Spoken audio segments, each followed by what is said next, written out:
We are here at the ESCRS in Lisbon 2017, and I see much more courses, papers, and interest related to keratoconus and ectatic corneal diseases. Actually, a few years ago, we put together a paper and a video that revealed that ectasia is truly not a disease, it's not a new subspecialty in ophthalmology. And why is that? Because we have a lot of patients to start with, and a lot of technologies to improve diagnosis, prognosis, and treatment.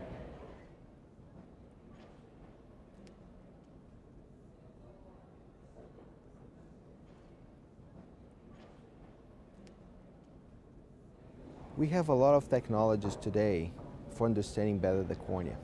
We have to characterize the front surface with topography, tomography with Scheimpflug, segmental tomography with OCT, biomechanics with the Corvus, and other information that are still critical, like the wavefront of the eye.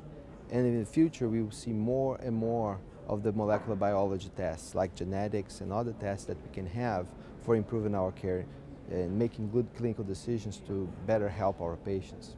It's very important to understand that these technologies will give us a lot of information, and we should be keen to use the technology in the best way as possible, in a very objective and efficient way, so that it doesn't confuse us with all this information. It's important to understand that screening for ectasia risk prior refractive surgery is different than diagnosing ectasia. It's also different than classifying and staging the disease and giving the prognosis for the clinical decision that we have all these technologies for making the plan to help the patients more and more.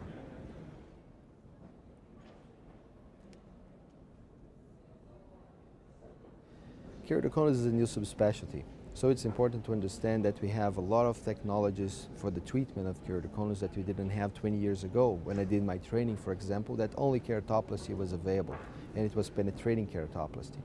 Now we have cross-linking, and we have to recognize the great introduction of cross-linking by Professor Seiler and his group back in Dresden, and also rings, Ferrara rings, and Joseph Colin contribution that we use rings for keratoconus because of these contributions back in 1994. We have phakic IOLs, we have custom ablation with algorithms for normalization of the cornea, not to do refractive surgery.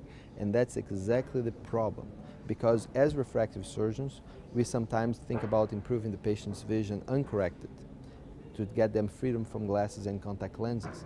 And there's a very important consideration that we should be careful with so that we don't harm the patient with a refractive procedure. So I call this the paradox and paradigm. We changed the paradigm. We only had keratoplasty, and now we have many procedures. But the paradox is that when you don't need it, you should not do it, or you should do it very carefully. But when we need it, it has to be done as soon as possible. Why? Because if the patient is progressing, he's getting worse and worse in the disease, the prognosis is worse. The chances of getting better is worse. So if the patient comes the first time with an advanced keratoconus, the likelihood for the patient to need a transplant is much higher. For sure, the transplant has improved a lot because of all the benefits of the deep lamellar keratoplasty. We leave the endothelium, so the rejection, which is the main problem in long term, is gone. But it's still a transplant, has all the issues of the transplant, and we need to avoid the patient to get so late in the disease. So I believe there's a thin line that we don't want to cross, to do it too soon or too late. And we need to indicate that based on objective parameters. And it's very complicated because sometimes a lot of colleagues think differently. And we have to be careful to educate those patients and their parents, because most of them have just passed the pediatric age. And we have to tell them when you need it. Two reasons: the vision is not good with glasses or contact lenses, and second, when there is progression. And here is where we have to use the technology to give us objective methods so that we can see the progression in a very sensitive and efficient, specifically way, so that we see the progression, like with the Bellin ABCD and the Pentacam. We can see that, and we can indicate the surgery properly to help the patients. Another factor that is very important is eye rubbing. I think eye rubbing is very important. My friend Damien Gatinel from France believes it's a sine qua non. There is no keratoconus without eye rubbing. I tell him in France, la médecine c'est comme l'amour, ni jamais ni toujours. So I think always is too strong for that. But I agree, it's a very important factor.